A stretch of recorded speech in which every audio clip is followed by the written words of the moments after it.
Welcome back to the 6th Southeast Asian Breast Cancer Symposium. Now, to kick off our closing ceremony, let's give a warm round of applause to Miss Bibet Orteza. It's me again. Your favorite sex symbol. Okay.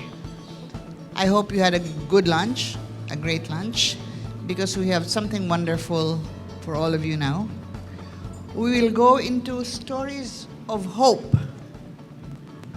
As breast cancer survivors, we have different ways of coping. We have our sense of humor. Like for instance, the day before I was going to have my first chemotherapy, I was going to go see my dentist. And I was wearing a rather thin shirt, and my two nipples were kind of showing. So my husband said, "Mama, I can see your two nipples." And I replied, "Papa, today is my last day to have two nipples. Can I show them off?" Okay. And then we also get words of encouragement from our family. Like when I was mulling over chemotherapy, my son said, "Mama, you will get well." I said, "What makes you say that?" He said, "Because the word mother is embedded in chemotherapy. It's actually chemotherapy." These things we use to get through, and we realize that a breast cancer diagnosis is not a death sentence. It's actually just like getting a front row seat to the first night of your wake.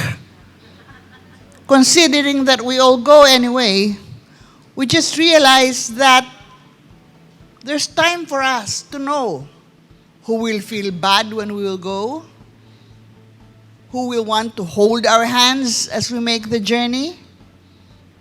I mean, with all due respect to people who just kill over and pass, at least we have time.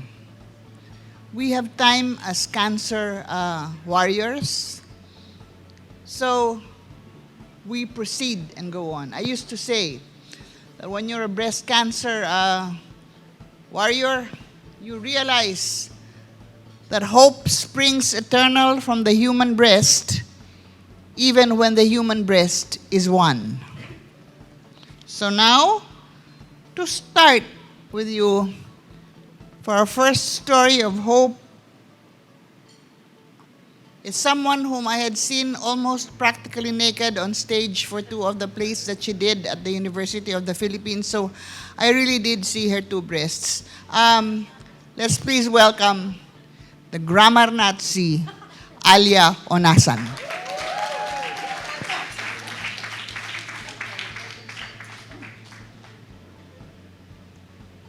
Diba? You join a select rank, Bibet, of people who have seen my breast. Oops. Anyway. Hi, good afternoon, everyone. My name is Alya. I'm 10 years next year, survivor. So, you know, parang it was just yesterday because I'd been writing. I'm a journalist. I'm an editor. I've been writing about breast cancer long before I got it. So, of course, one of my first calls was to Cara, a good friend. Her mother was my mentor and one of my favorite people on earth, yeah. Editor Letty Magsanok. So I told Cara, guess what? It's me. And then, of course, nothing prepares you. Theoretically, you know, no, what's going to happen, but nothing prepares you. But she was there on my first day of chemo, and I told myself that I would fight. I would focus on the fight, and I would tell God, okay, I'm not going to get mad at you, but you take care of me. So he did. So I'm fine. But I have a special topic to discuss because I'm special. I have ice cream. I have ice cream on my head. No, even before I was diagnosed with cancer, I was diagnosed with clinical depression. I've been clinically depressed since the 90s, since I was born. Since I was born. Please stop heckling the crowd. Please stop. This is serious stuff, no? Okay, no, but I was diagnosed with clinical depression. I had several rounds. I had been seeing a psychiatrist. And I think it was God's timing that I was already headed for another episode when I was diagnosed with breast cancer. And then when I got breast cancer, I was so focused on getting well that I was preoccupied. So I was, I was the type who I had pa these grippers before chemo para lumabas yung mga ugat, so that my veins would pop out, And then I shaved my head because I believe when you're bald, you realize how beautiful you are. And I was convinced I was beautiful, so I shaved my head ahead of time.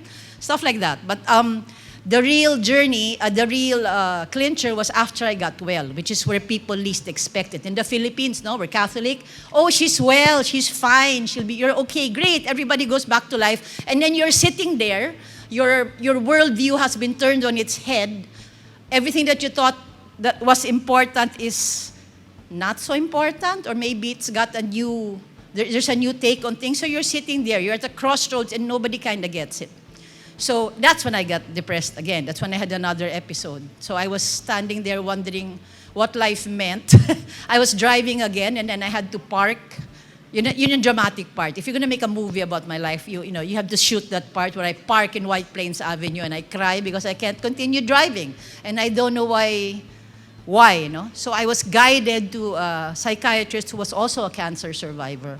And we were able to, we started at that place of being kind of lost and not knowing what to do with the rest of your life when you should be grateful. So you're not completely grateful, so you feel ungrateful. It's a very complicated emotion. So we kind of processed that. And then I was also able to enlighten some of my doctors that, this is serious. When you're well, you're not necessarily well. There are things to reassess, And I'm not glad that more people have mental health problems, but I'm glad that we're talking about it. And then the stigma is gone. Because when I started getting medication, in the 90s, Prozac was $98 a pop. So that was very expensive. And then I would experience things like a medical exam where they would ask you, Mom, what medication are you taking? Then I'd tell them, I'm Prozac. Are we going to write that? Let's not write that anymore. So it's like, why? I'm nuts. Okay, so, I'm like this. It's nothing to be ashamed of. Of course, the findings now, it's a combination of a predisposition, there's a little bit of genetics, there's a little bit of a trigger trauma, but there's also, it's very physiological. If you're going to use the cell phone analogy in the Philippines, sometimes your brain synapses are choppy. That's what it is. They don't quite communicate properly. But it's a combination of factors. So, and we have to realize that cancer is a pretty ideal trigger to put you in a spot, not where you're sad, but where you have to rethink things. And there's a lot of uncertainty. So I was able to tell, especially my breast surgeon, that, and Dr. Michelle Uyen, in fact, right now, whenever she talks to younger doctors, she tells them that, she told me herself that she was able to discuss with the younger doctors, please be on the lookout for this kind of situation in your patients, because it happens. There are mental health issues from the beginning, which is obvious, in the process, which is obvious, but you have to watch out for when the whole thing is over. So mental health is an issue. Mental health is a huge part, as we now realize, of total well-being, and total well-being has everything to do with your health in general. Fighting cancer is a battle. So if your body is fixed but your mind is not, I was once asked, anyway, I'll make this a little bit of a tribute to my psychiatrist who passed away last October after 7 years of fixing me and saving my life. I say saving my life because we dug up issues which I didn't realize were issues, And that's the hallmark of a good psychiatrist. She's not afraid to dig up things that you can't confront by yourself. I'm an advocate of going to a psychiatrist. I'm an advocate for medication if you need it. Don't be afraid of it. Supervised, Don't pop it like paracetamol or a painkiller, If it's supervised, it can save your life. I have been an advocate for this for a while, and I have received messages on Facebook. I have received texts, emails of people who would listen to a talk, and they decided, no, maybe she's not so bad, maybe I can take medicine. And they have said these words so many times, you saved my life. It's a huge responsibility, I feel, but I think I didn't do anything extraordinary except tell people that don't be afraid of medication. My doctor told me, don't suffer because you can, her exact words were, be easy, take it, be nice to yourself, and then you can take medication. It's not always going to work the first time. Sometimes you have to do trial and error for a few times to find the right combination for you. And sometimes you'll have negative reactions, but you just have to persevere. You shop just the way you would shop for an oncologist or a doctor for more physical illnesses. You shop for the psychiatrist you get along with and the kind of medication you need, no? So it's a tribute to her. She passed away last October after saving my life.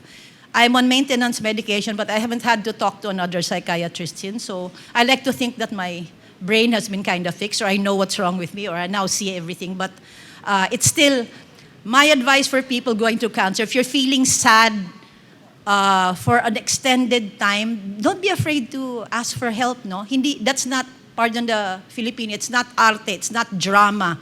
You're not being weak or facetious. It's not a character flaw. You're not less of a person because you cry so much and you feel sad and you're concerned. You're not less of a person. It's a normal reaction, no? And then you can get help during that while you feel these things. And if it extends, it becomes clinical depression. You can still get help. You can still get better. You can still become productive. I think, I dare say, I will challenge Cara to counter me. I dare say I've been productive despite everything that I've gotten sick with. And I still dream of a day when I write a book about living with breast cancer, depression, and other gifts. Other gifts, no? And if I may add to, just to conclude, if I may add to what Bibet said, it's not a death sentence. In my case, cancer has proven to be something else. It's actually been a new lease on life. It actually made me see how important things are. I mean, I would not have, we got asked once, what would you do differently? I don't know, really. I probably wouldn't do anything differently because if I didn't get cancer, I would not have understood my depression. If I did not get depression, I would not have been able to handle my cancer in that way. So everything in life happens for a reason. It's just how you move forward. You have your team to help you, but the main fighter here is yourself. So there's no stigma. Never mind what the people who say that if you have a mental problem, you're sick or you should be avoided. They're unenlightened. They know nothing. And they have nothing to do with your life. So, so just don't be afraid to confront it. Don't be afraid to ask for help. Don't be afraid to get medication. And you'll be led to people who will help you. And life goes on and life becomes even better. So thank you very much.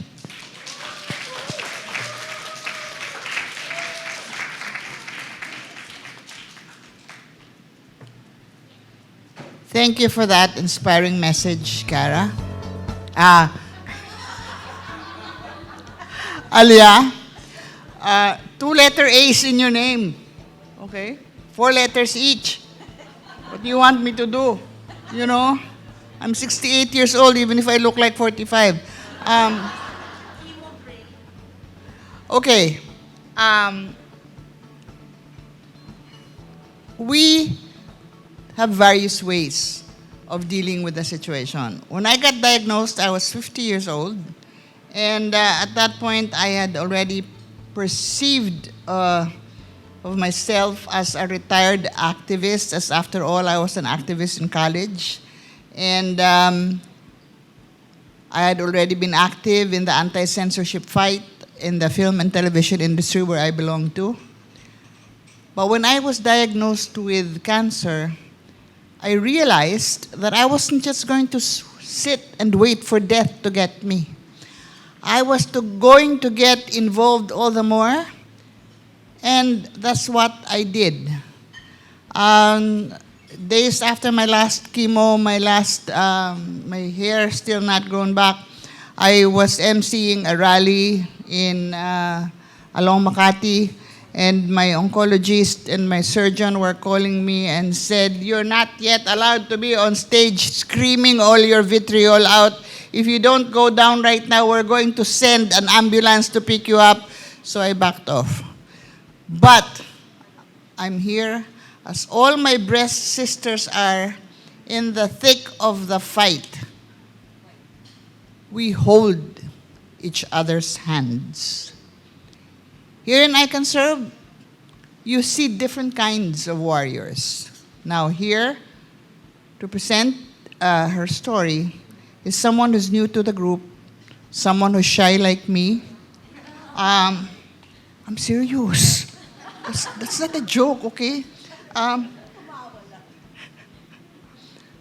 you laughed, huh?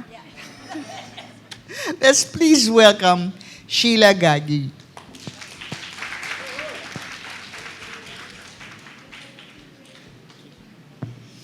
Hi, I'm Sheilla Gagui. I'm 41 years old. I'm a mom of two, and I am a triathlete. I got diagnosed last May 2020, stage 2 triple negative breast cancer. I was just busy training with my triathlon. So triathlon is swim, bike, and run. I finished my first full Ironman last 2018 here in Subic, and thank you. And my second one was in Vitoria, Spain. So I was training for a back-to-back Ironman, supposedly in May 2020, and then a Berlin Marathon. A full Ironman consists of 3.9-kilometer swim and 180-kilometer bike. It's like 180 kilometers is like from Manila going to Ilocos, so biking that all the way, yeah. And a full marathon of 42 kilometers. So in March 2020, while I was taking a shower, I felt a small lump on my left breast. I went to Cardinal Santos Hospital. I had it checked with an OB, and then she said, don't worry too much, it looks benign. Because the edges were like smooth. And then to come back on Monday, so we can have mammogram and ultrasound. So that Sunday, I went for an aquathlon race, and then I went for my kids' recital. So come Monday, I went to the hospital, and then there was this news of this Muslim guy who they brought to Cardinal Santos. He was tested positive. He was like, I think, one of the first few who tested positive and was brought there. So I got scared. So I said, okay, I'll just come back maybe next time, since we didn't know what COVID-19 was. And then I'll just wait for the situation to pass.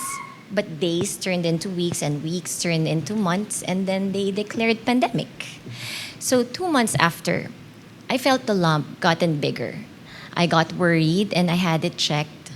On May 12, that's Wednesday, I can't forget that date because it was my husband's birthday. He said, okay, let's just go to a surgeon so we can just get over with it. So we did an ultrasound. The surgeon, the second surgeon said, "Oh, it looks benign, so you can celebrate. Go home and celebrate. It's since it's your husband's birthday." But we did a core needle biopsy. Then come Friday, I received a message from the clinic that I needed to come in on Monday. So I knew something was wrong. Everything went black. After hearing those words, "You tested positive for breast cancer," my world stopped. I didn't know what to feel. I didn't know what to do. What should I do? Usually you'll hear it from your mom and dad's friend, like, oh, your tita, your auntie has it, or my friend has it, or a friend of a friend has it, but it's never you. And now it's me. I couldn't believe it.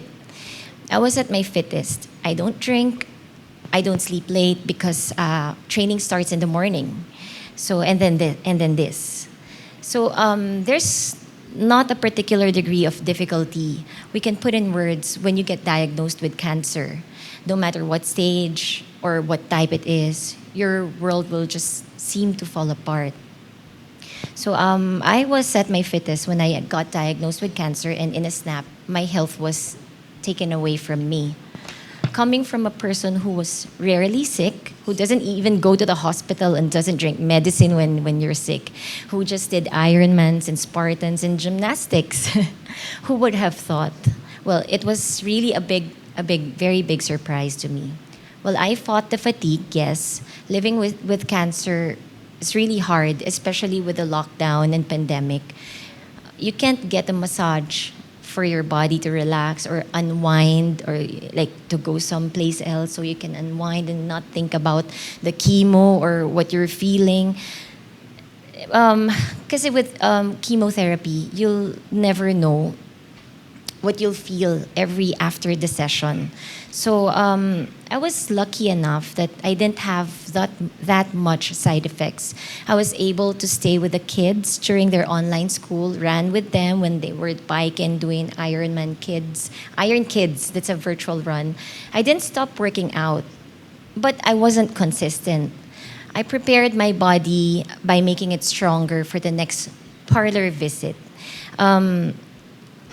I started 30 minutes on the bike. I got so tired, so I needed a nap afterwards. But the next session got longer and longer until I biked for an hour and 30. While in treatment, then I noticed that my body's still getting stronger each time I did that. September 2020, I got even to swim 2 to 3 sessions before my oncologist restricted me, given the last 4 cycles of my chemotherapy will be stronger. So I called my chemo session my parlor visit, since it's just like a drip session. So that's what I always tell myself if I have a chemo session. I wanted everything to be positive. Like, I want to associate the word chemo on a positive note. It was hard to see all my hair fall all over the place. I started to feel sick and look sick, and I really had cancer. My husband helped me shave my head. He shaved his and my son too. So I was really touched by his gesture, because at that time he was only 5 and he knew how to support me, even though I didn't say anything. He was there for me. I got the best support group, my best friends, my family, and my husband, who forever supported me when I finished my triathlon and when during chemo. He never missed a race nor a chemo session with me. November 30, 2020, I finished my last cycle. Finally, I graduated, and then I called myself in remission. But I gained 20 pounds, and I couldn't even run 10 minutes straight. I had to stop every 5 minutes, then walk for a minute, then continue running again just to finish that 10 minutes. That's at 6 kph at that time. And I was like super tired. I'm an active person, so feeling weak and heavy really made me sad. So December 2020, I started consistently working out again. I got my pre-cancer weight back 2 months post-chemo. From running 6 kph, I can now run 30 minutes at 16 kph and 4 hours on the bike. So I told myself, I can't let it define me. I know God has a plan for me. We may not know now what it is yet, but He has a bigger purpose for us. He has a reason for everything. So last March, I did finish my first Ironman post-cancer 70.3. Thank you. And a few races here and there.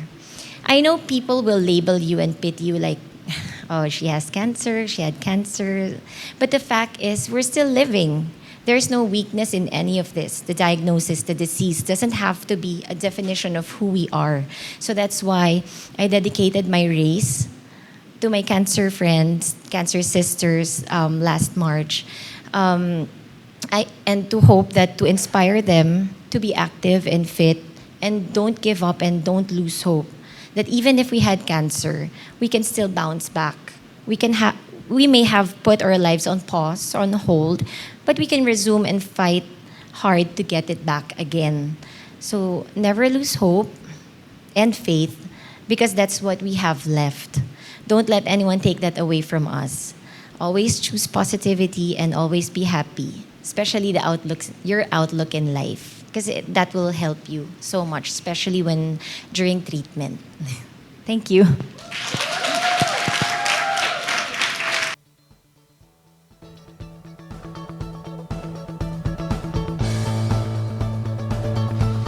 I mean, like, wow. We're both shy, but only she went was able to go through Ironman, you know. And here I am, pretty proud of the 15,000 steps I take each day. And I am nothing in comparison to her. Congratulations, Sheila. And thank you also for sharing that line about that thing about your husband being there for you.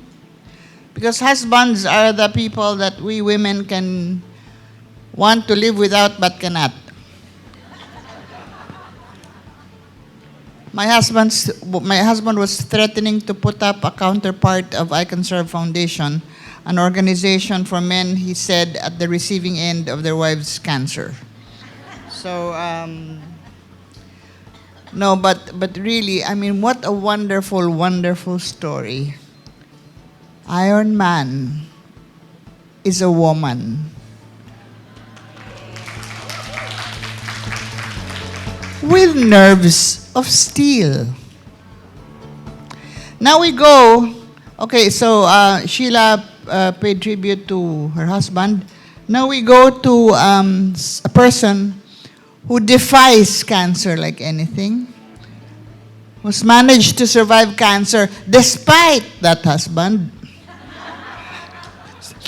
So, please welcome, very, very dear to us, Marivic Bugasto.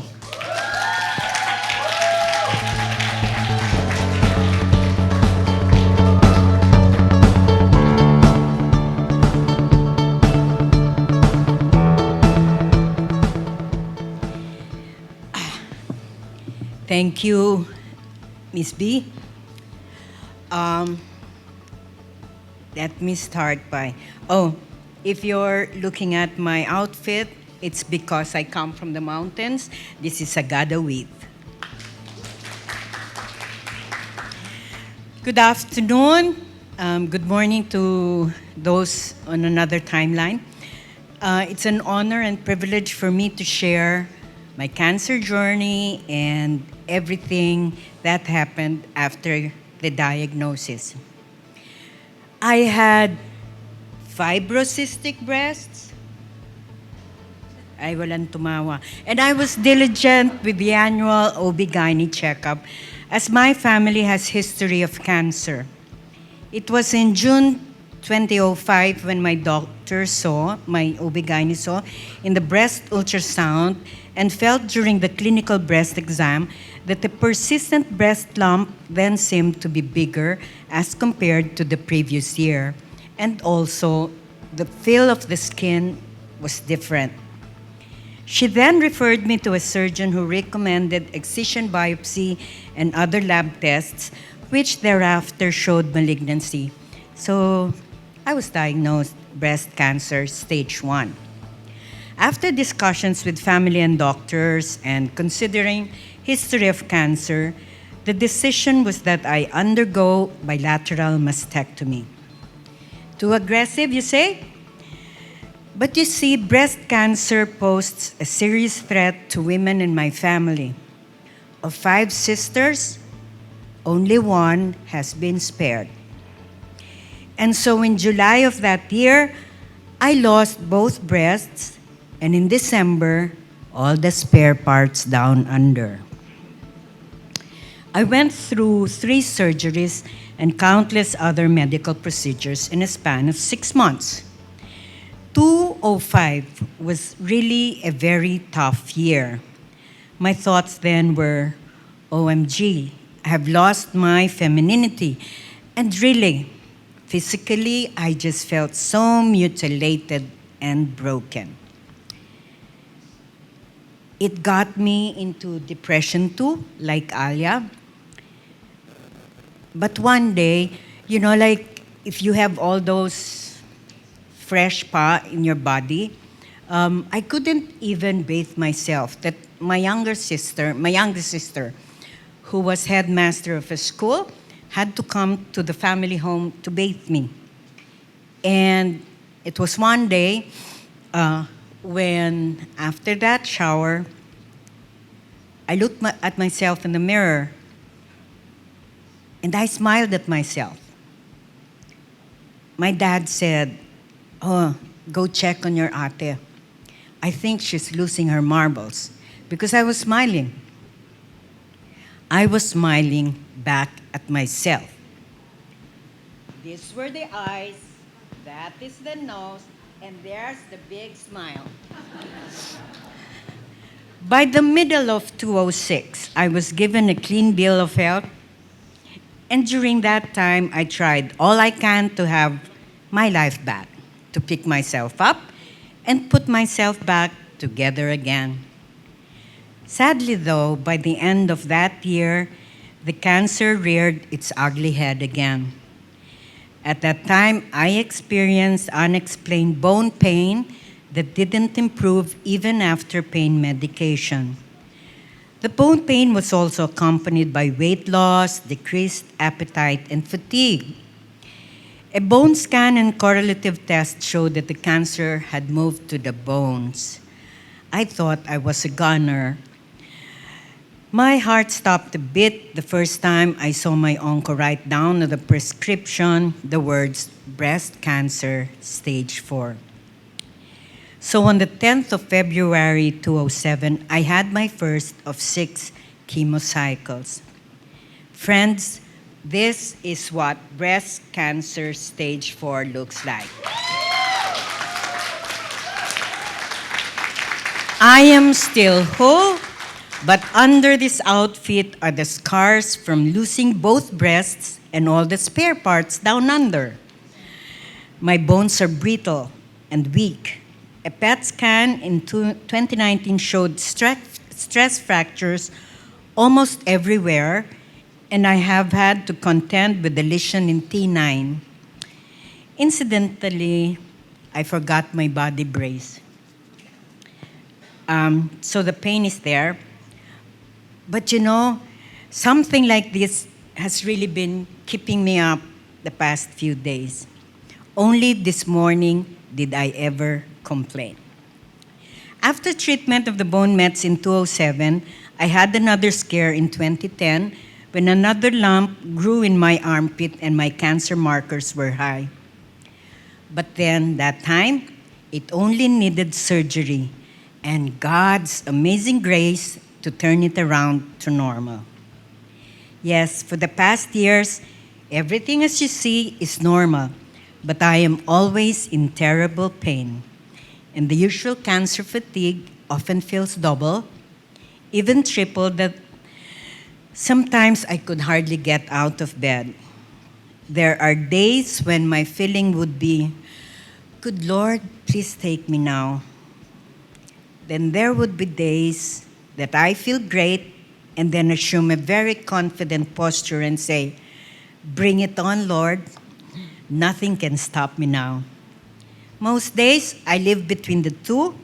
I have learned to live day to day, treat the pain when I need to, rest if I want to. But more often than not, I'd rather keep going. It's been 17 years and counting, and again, I say only by God's amazing grace. In between those years, 2005 until today, like I said, cancer is so friendly with my family. I lost my dad in 2011. I lost my son in 2014. 10 months and 23 days after, on Christmas Day, I lost my husband, all from cancer. But I am Libra. I am forever grateful to everyone who has been with me through the whole experience. It is not a walk in the park. I often complain and whine about some extra weight, my aching joints, and the many limitations for cancer patients and survivors. But I consider myself lucky because despite chronic pain and fatigue, I am doing just fine. A frequently asked question from new patients is there life after cancer diagnosis? Like I said, after and during surgeries and treatments and choosing to set aside grim thoughts of dying, I tried all I can to have a life. This was during the period before the discovery of the bone metastasis and, like from stage 1, upgrade to stage 4. On my eldest sister's advice, I sought out for a support group to help me better cope. That was then that I joined Mindes Body's Cancer Support Group in my home city, Baguio. We would have the usual meetups amongst patients and observe the sharing of each one's cancer experiences, coupled with the spiritual journey, somehow spreads positivity and really helped in the struggles each one faced. However, in my heart, something was lacking. As fate would have it, an active member of the support group who was invited to an activity here in Manila could not make it. She was a professor at the UP Baguio, and there was a conflict in her schedule. I gladly came to attend the first patient empowerment seminar hosted by ICANSERVE Foundation and Avon Philippines in September 2006. And the rest, as they say, is history. It was attending that seminar where I was initiated into a very special sorority, a sisterhood of breast cancer survivors. And it was there the first seeds of advocacy was planted in me. Yun ang pinaka-aha moment for me. It was there I realized that the fight against breast cancer and other women's cancers happens on many other battlegrounds, not just the hospital. To save lives, we must educate women about the best ways to prevent and detect cancer early. I vowed I would do everything I can possible to help inform and educate the people in my mountain city. Most are indigenous women, and they fear hospitals and doctors. By doing so, help them, the women and men, make better choices. It was in Baguio where we first introduced male breast cancer survivors. I also realized I had the mission to share my personal cancer experience. A story of survival is also a story of hope. And sometimes, like Sheila said, hope is all that a person needs. A book, some sort of a manual, was given each participant at that seminar, and the ICANSERVE website was introduced as well. In one of the articles, I read about the significant learnings of Miss Cara Likpala, the founding president, in her cancer experience, saying, and I quote, "The cancer survivor is one of the best kind of people I know." Ask me why. She continues to say, "When you face death, your life takes only two meanings, love and service, and you pursue it with tunnel vision. Every cancer survivor I meet is in a hurry to give back, what is called paying forward. All cancer survivors I know are filled with hope, even when vital signs run low and their prognosis is the worst kind. In fact, the more advanced the cancer, the more the survivor glows with optimism." End of quote. So very true, because when I think of the late Noni Padilla Marzan, I fully understood what Cara meant. Noni organized and founded Mindes Bodies while battling breast cancer stage 4 then. Noni passed away on Mother's Day of 2004. She used up her last 2 years for others as she visited and comforted pediatric cancer patients. I used to read articles about Noni. And Cara also has the same story kasi about someone else. I was also in awe of the courage and strength that Noni Padilla showed. After her first bout with cancer, she lived as if there were no more tomorrows, and when her cancer returned, she quadrupled her efforts. And well, I told myself I want to be remembered like that too. When I went back to Baguio after that seminar, I was beaming with passion and vision for change. After a meeting where I re-echoed what I learned in the seminar, I was elected president of the group and have held that position since then. Although many times I would have wanted to give up the post, and they keep saying, "You will be president until death." That started my work in the breast cancer awareness advocacy. I chose to be an advocate, although, well, I always rant when I call Cara, because many times it is frustrating. But ultimately, I have come to believe it is a truly noble calling because it enables me to help and serve others. My work in advocacy includes organizing breast cancer awareness fora, arranging free ultrasounds, lab tests, and other such procedures with diagnostic clinics.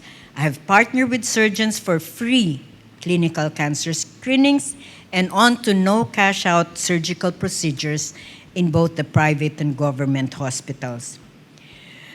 Through the various ICANSERVE seminars and advisories, I have learned the term navigating patients.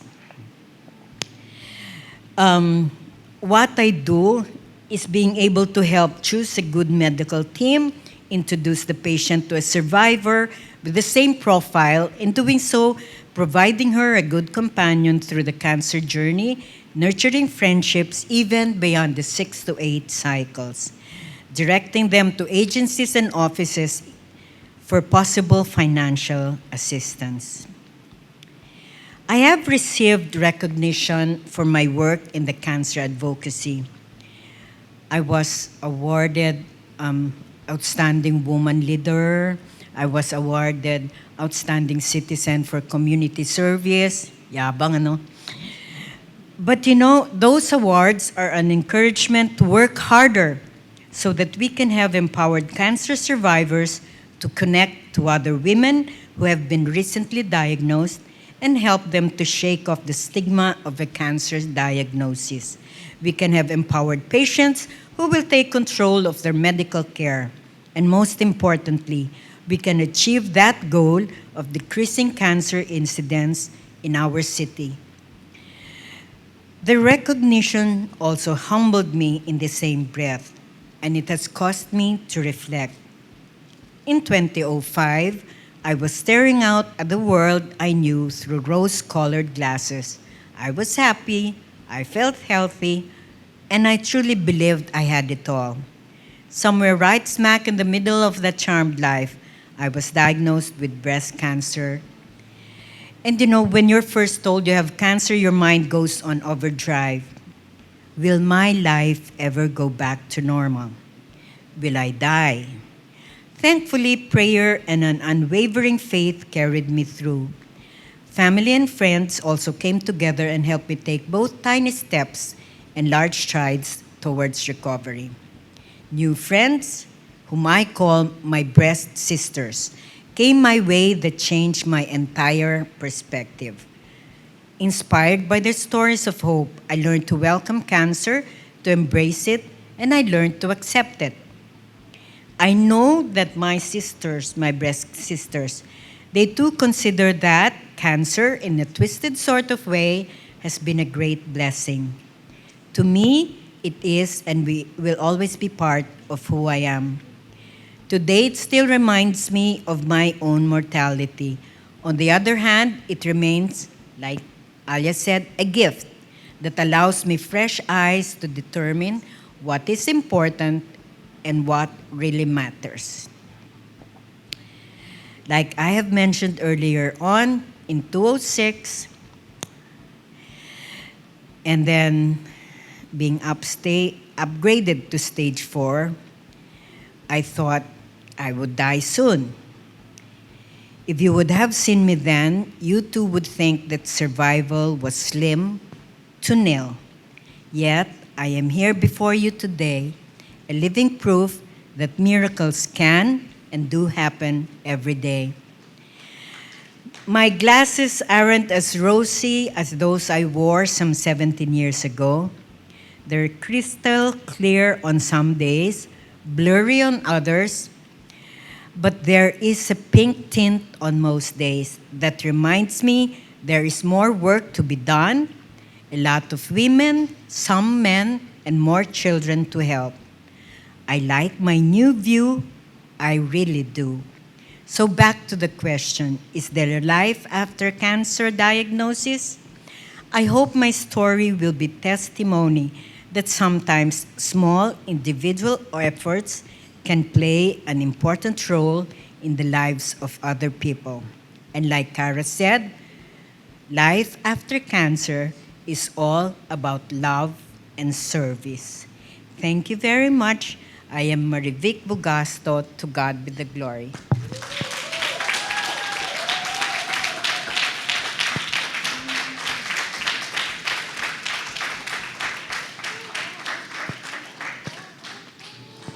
Thank you very much, Ambik. The woman is a 17-year-old stage 4 survivor. She will yet be a debutante and get past that as well. You get invited to Baguio for a breast cancer conference. She is there in the hotel to meet you, to have you registered and checks you into the room. She is there when you do your speech in the venue. You get invited to Cebu, a plane ride away from where she is, 2 plane rides, and she is there with you, swinging her cane like she's about to do a tap dance. That's our Ambik Bugasto for you. I've never seen her not smiling. Even when she wears her mask in the time of COVID, you can still imagine her smiling behind her mask. Now, we go on to another story to inspire us also. Let's please welcome Dr. Ana Lisa Ong-Lim.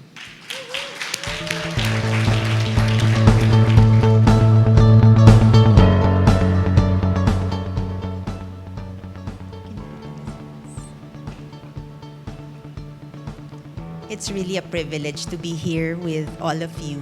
I know you all have amazing stories, and being given a little bit of time to share mine is scary, but it's a wonderful opportunity to be able to recount a grace-filled journey with cancer.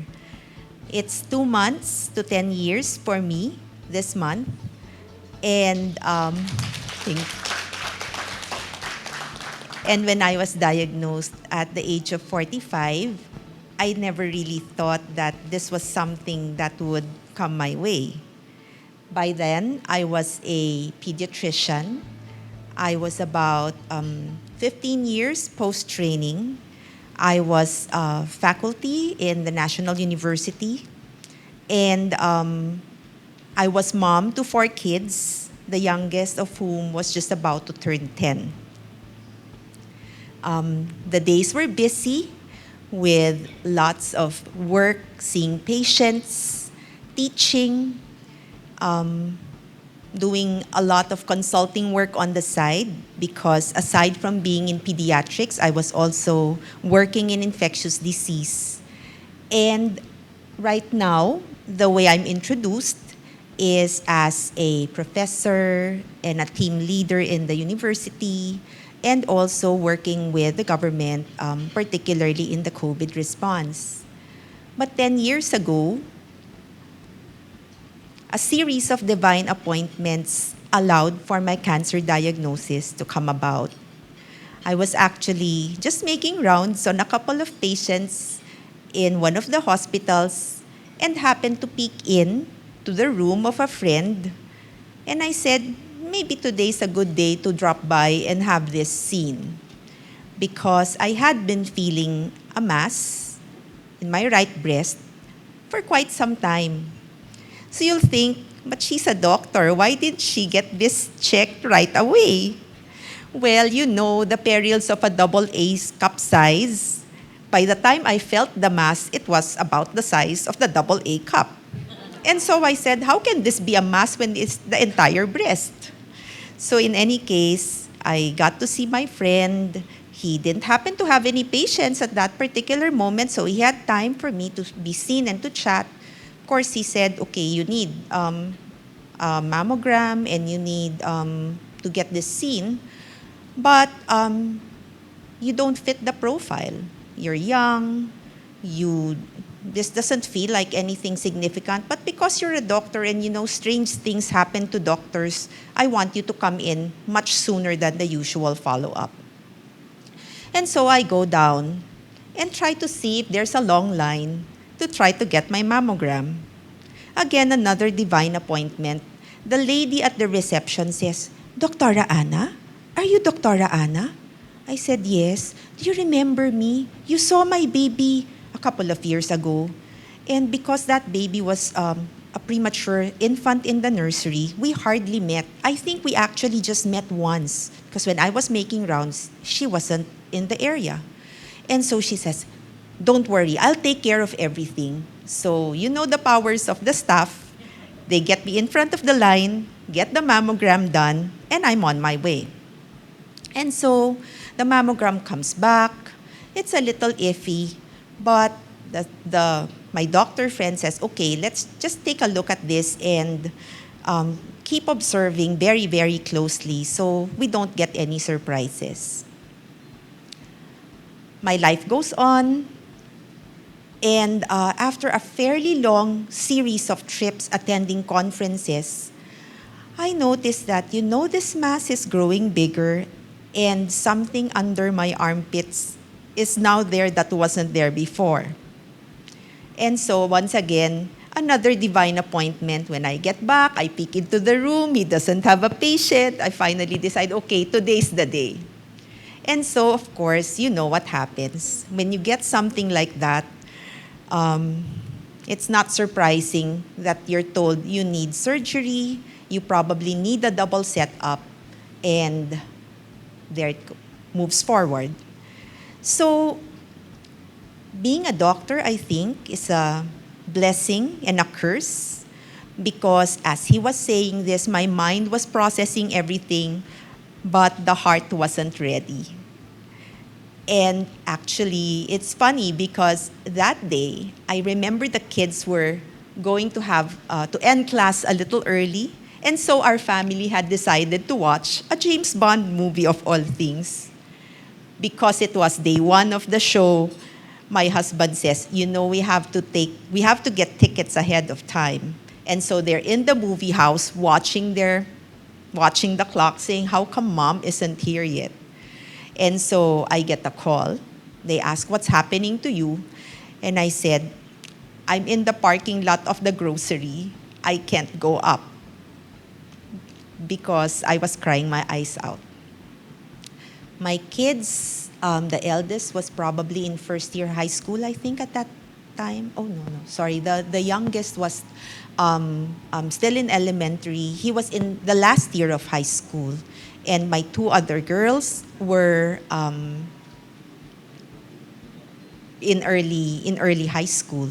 So I have 4 kids, and they were quite young at that time. So we go on to having these conversations that were quite difficult because it's challenging to be able to share something this profound with the kids. But 10 years down the road, I asked them, do you remember during that time when I was diagnosed, what did you feel? And they said, like nothing changed. And so in a way, I was offended because why was that? I mean, I'm here, I'm going to die, and you're not even impacted by the story. But maybe thinking about it another way, maybe we did do a decent job, and they felt that life was going on despite the diagnosis. So, journeying through cancer therapy was, of course, a challenge, as all of you know. And again, being the doctor is a double-edged sword. You have all of these resources available to you, people that you cross paths with, but you don't really consider to be your best friends, are all ready to help. And as Ma'am Bibet said, it's the first night of your wake. I really did feel that. You just have everybody, anybody, ready to be with you and journeying with you throughout. And so, many other gifts and graces came my way. There were instances where the financial resources that we needed to go through therapy just really, I would say, hulog ng langit, and I don't know how to translate that, just literally fell from heaven. I was actually the first patient to receive pertuzumab as on a commercial basis. You know that many breast cancer patients have to undergo monoclonal antibody therapy together with chemotherapy. And the standard by the time I was diagnosed was to combine Herceptin with chemotherapy and perhaps radiotherapy if necessary. Because I was already stage 3 when I was diagnosed, I had to have the works. But in the midst of talking to several oncologists, they did tell me that, there's another monoclonal antibody on the horizon and you might want to be part of the clinical trials. And so, being a physician, I said, hey, that's a good idea. I'll get the supervision that I need. I'll be very closely monitored. And there's the science behind this. It makes sense. But just as I was about to sign into the clinical trials, another physician relative said, why don't you try and access this drug so that you don't have to take the chance of being in the placebo group? Because typically in the clinical trials, you don't really know where you'll be assigned, and you are taking a chance. So in any case, we contacted the suppliers. They said, well, if you can get authorization from the FDA to be released this drug on a compassionate use basis, we'll try to find the drug for you. And so I wrote the letter, got a response within the week. The product manager for the drug really went all out to get the medicines for me. And an investment we had made several years ago just happened to appear and covered the entire cost of the second monoclonal antibody. So these things, now that I'm thinking of them again, really just show, I would say, the hand of God throughout this journey. And I hope fills the other people who are listening here and online also with hope that even as we are diagnosed, we're not alone. We're certainly always in God's hands as we journey through this particular disease. So now, I am 2 months to 10 years as a cancer warrior.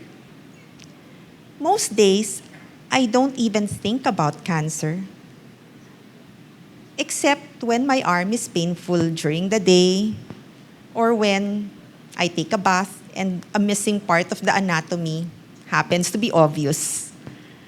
But when I'm asked about my medical history, what do you have? Oh, only cancer, nothing else. I'm pretty healthy. I don't exercise, which is bad, and don't follow me. But, well, we should all learn from Sheila.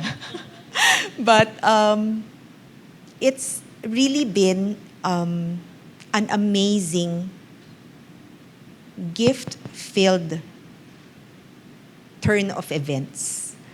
People say that cancer is a death sentence.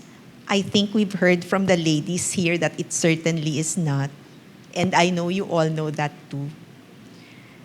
Recently, in the past 2 years, There's been a lot of work going on with COVID, and I don't really know whether that was part of the plan to give me a few extra years. But whatever it is that God has in store for us after we're diagnosed, I'm sure it will be amazing and it will be a blessing. Thank you very much.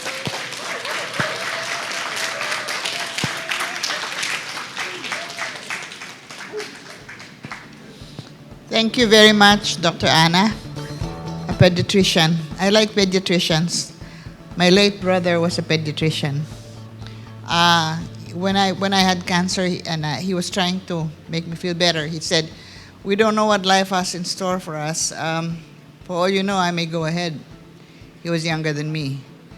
And sure enough, before the vaccines came around, as a frontliner, COVID took him away from the family on April 8th of 2020 because he wasn't wearing a mask when he was talking to the mother of a COVID patient. And then he said, "You don't understand. As a doctor, there are times when you have this gut feel to take off your mask because that's the only way that you can confront the hysterical mother of a patient." Doctors, what would we be without doctors? And it's a good thing that Dr. Anna only has cancer. Me, I am hypertensive, I have asthma, I have diabetes, I have cancer issues. You can call me the woman who has everything. No, I'm not crazy. That's what I don't have. Okay.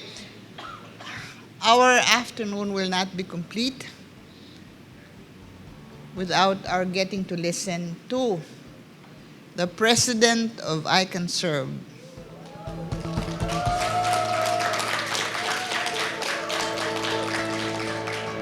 More of a man than any other man you've ever met, bearing a man's name with pride. Please welcome our president here in ICANSERVE, Nikoy de Guzman.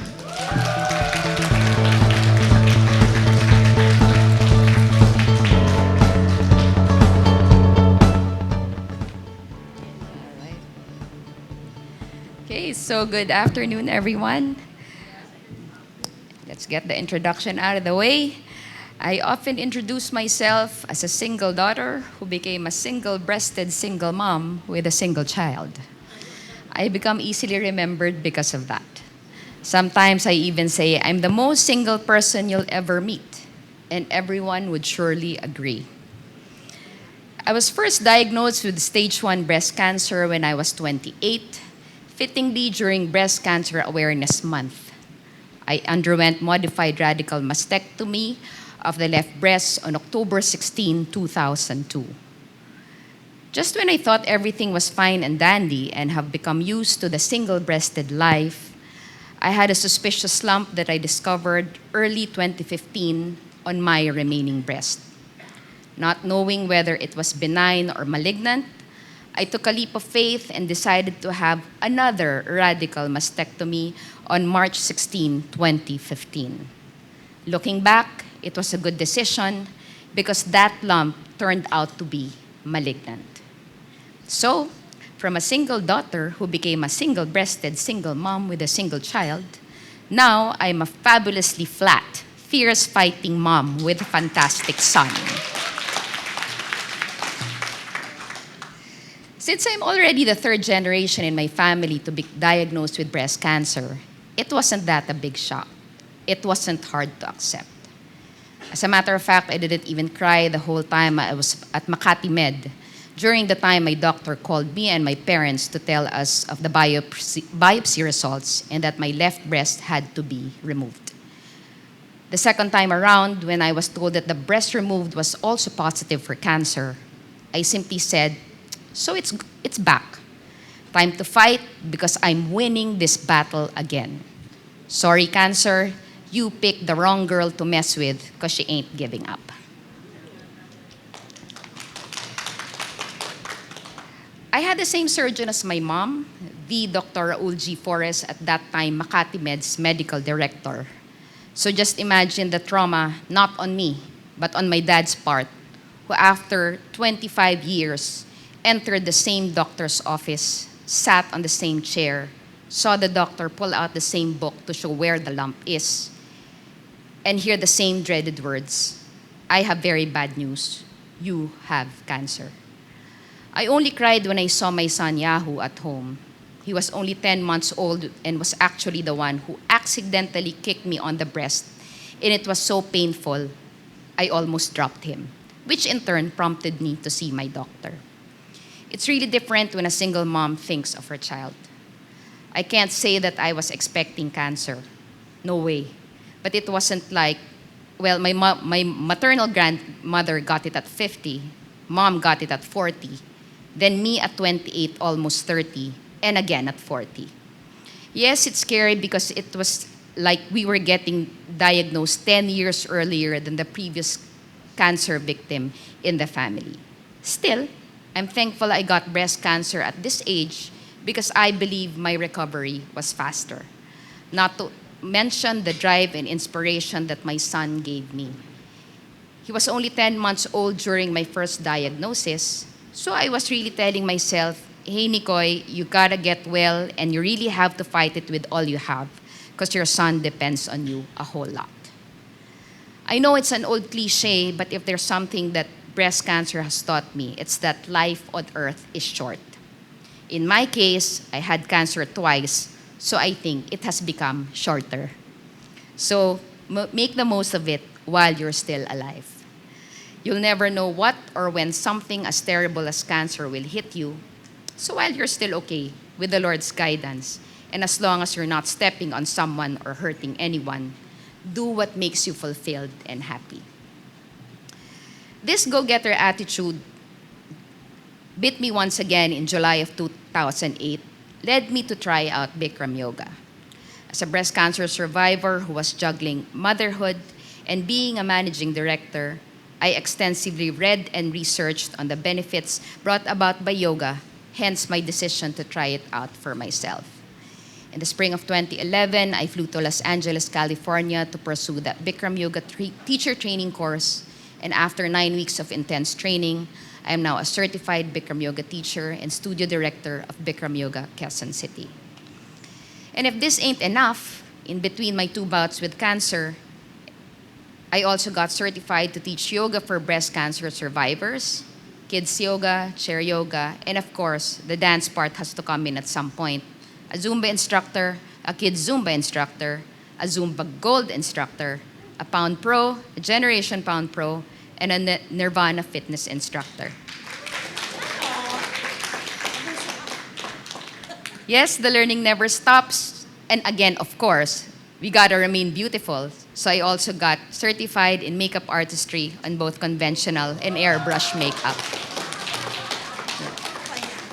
If there are those who went up the corporate ladder, I would like to say I went up the foundation ladder. I started out as one of those quote-unquote plain members of ICANSERVE. Before I knew it, I was being given tasks and to head the little things in our events. And then there was one day that I was just called by Krisan and Lani, we all miss her, just to tell me, Nikoy, there are many companies that would like to partner with us. Can you head the collaboration part? And yeah, I said yes. Then before I knew it, I was vice president and head for collaboration. And now, you're president of the ICANSERVE Foundation. Yeah, Though not primarily a support group, but more of advocacy group, as most of you know about ICANSERVE, the fellowship we have in all our gatherings and how passionately we work for our various projects to increase awareness about breast cancer is of a different level. Truly a sisterhood like no other. Things get really crazy during October with something happening almost every day, be it a talk like this, a launch of our own products to benefit us, a fitness activity, selling of our own products, or the list goes on. But we won't trade it for anything in the world. And today, ICANSERVE has an online community of hundreds of breast cancer survivors, mostly Filipinas located all over the world, Saipan, US, Sweden, Saudi Arabia, and here in the Philippines, Baguio, Cagayan de Oro, Davao, Bacolod, and Cebu. Because of this community, we have a pool of volunteers like myself who do the work that we do in cooperation with non-survivors. Many of them are own family members, friends, office mates, doctors, and medical teams. ICANSERVE has a lot of collaborative efforts with various groups, all with the end goal of bringing out the message of early detection to more Filipinas.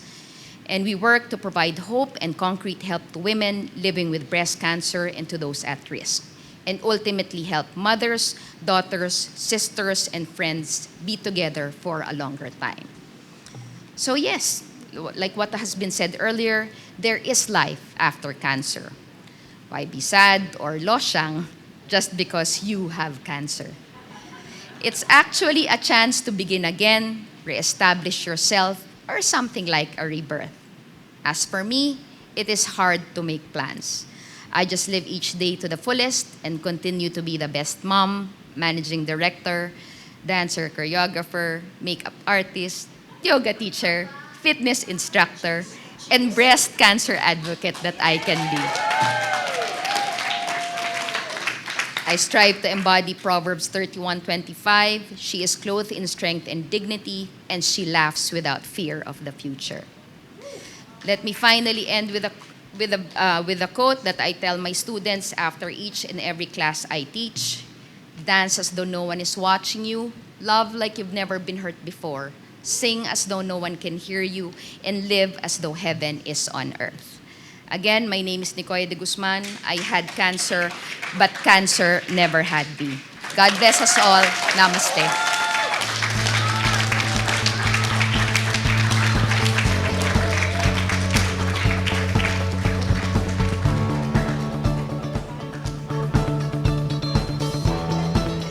Wow! I should really just take my bag down the stage and go home. As we like to say in Tagalog, uwian na, may nanalo na. Thank you very much, Nikoy. Now we have a brewing storm, so we're going to make things go faster. I have a question. Alya is here because there are questions if there's practical advice for patients experiencing mental health as well as other emotional issues during breast cancer. Alya, can I have a mic? Nako na ba?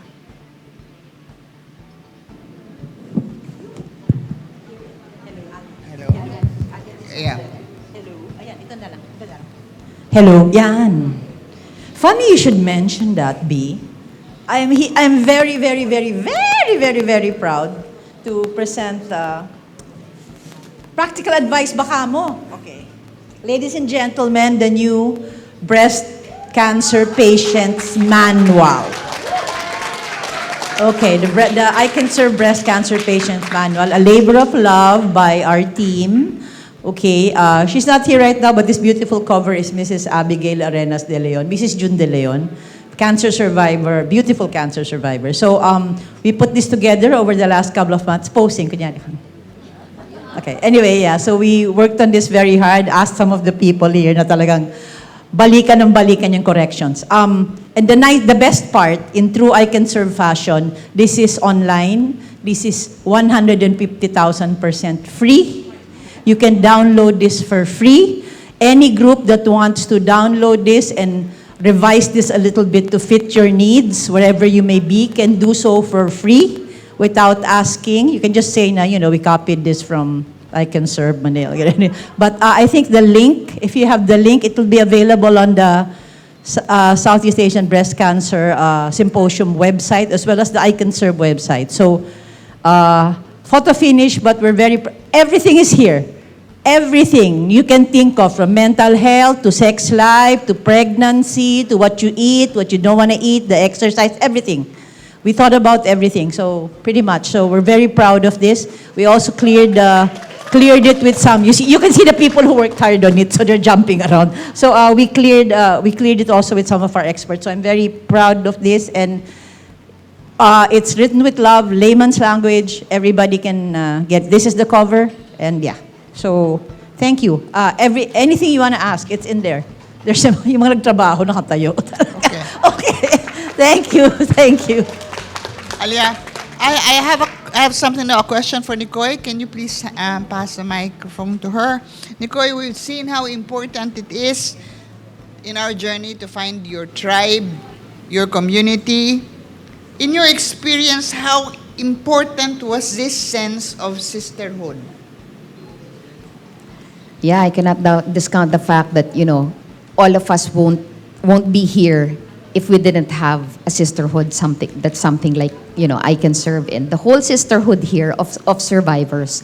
And I'm just thankful that we are in the road to healing because of this sisterhood. And we're just game with anything. Life is just, we're just out there, really, going for everything and anything. After this diagnosis, we feel, we're like super women already. And then with the support of everybody, we know that we can do more. All right. And just to cap off everything, I was still able to really pull out the talents that the Lord has given everyone. That despite our sickness, all right, I was able to task the various groups that we're working with. Okay, I made in Tagalog for our foreign friends here, I made them utos.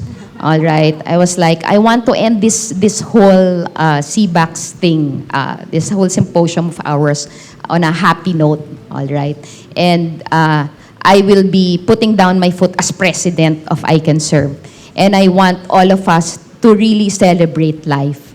All right, so again, the dancer in me came out also. I told them, here's the music, here's the choreography. I want everyone to join this community dance of ours. All right, and because of that, this is our finale. Ladies and gentlemen, hold my hand by the Philippine cancer community. Standing in a crowded room and I can't see your face. Put your arms around me, tell me everything's okay. In my mind, I'm running around a cold and empty space. Just put your arms around me, tell me everything's okay. Break my bones, but you won't see me fall. The rising tide will rise against them all. Darling, hold my hand. Oh, won't you hold my hand? 'Cause I don't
when you're next to me.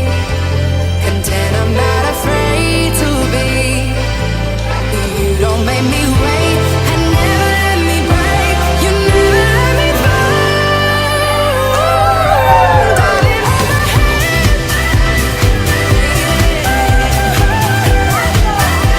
my hand. 'Cause I don't wanna walk alone anymore. Won't you understand? 'Cause I don't wanna walk alone. I'm ready for this. There's no denying. I'm ready for this. You stop me falling. I'm ready for this. I need you holding. I'm ready for this.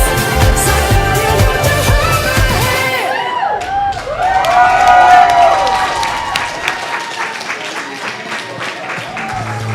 Okay, so for a day that went so well, I know that Psalm 23:4 is actually saying that even though we walk through the valley of the darkness of evil, we are comforted because we are in the presence of God. But in this case, to respectfully paraphrase it, even though I walk through the valley of death, I will fear no evil, for you are with me. Friends, nothing ever happens by coincidence. ICANSERVE Foundation was founded by Cara Magsanok Alikpala. Her name, if you spell it with a C, Cara, means friend. Okay? Now, having breast cancer is not a stigma. If the corrupt and those who steal from government coffers can behave like they think they are going to heaven, heck no. Having breast cancer is not a stigma. Earlier on, when we opened this segment of the day, I said that I used to think that hope springs eternal from the human breast when the human breast is one. Thanks to people who have lost both their breasts, we now know that hope springs eternal even when the human breast is gone, because we are more than our breasts. And as proof, next year, we are going to be in Vietnam for stories of hope. And hope, if you invert the word, means pho. We are going to have a lot of pho in Vietnam. See you again, breast sisters. I love you all.